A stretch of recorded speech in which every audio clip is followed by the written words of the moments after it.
Hey guys, it's me, Nico. And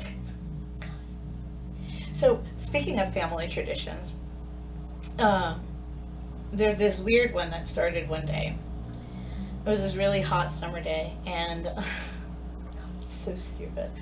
So, I had my children for a summer visit, my older children, and we were just horsing around in the house, and I was making some chicken nuggets and fries for them, and the chicken nuggets were taking longer than expected, and having the oven on a hot ass day with all the windows open even and fans on, it was just so incredibly miserable. And the kids were getting a little antsy because they wanted food, and food wasn't done quick enough, and I was getting impatient with it, and it was just kind of a mess.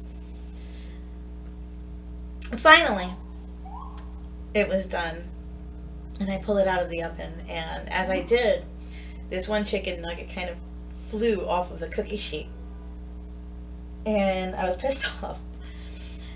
But shit happens, whatever. And so to break the tension in the room, I wanted to tell them in this weird way, and so I did. I asked them, because in our family we do good news, bad news, and normally, because we're morbid that way, we want the bad news first, so that the good news will, soften the blow after the fact.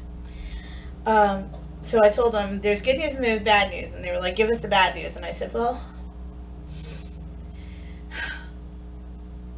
as they were coming out, there was one, he just had this despondent look in his eyes, and I don't know, it was just this moment, and I thought that I could help him, and then I couldn't, and then he jumped to his death, and the kids were like, "What happened?" I was like, "The chicken nugget didn't make it, man. He was suicidal." They were like, "What the fuck?"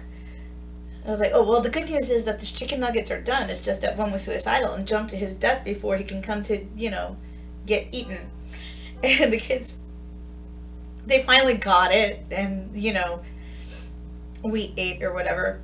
But ever since then, whenever, like, we're cooking pasta or whatever, and a noodle falls to the floor, well, they'll sit there, my children, and eulogize their tragic life, and they'll give it a backstory because we're crazy that way.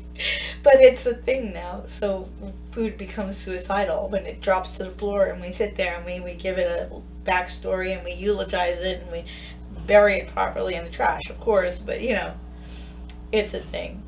Traditions start somewhere, and we all mess our kids' heads up somehow.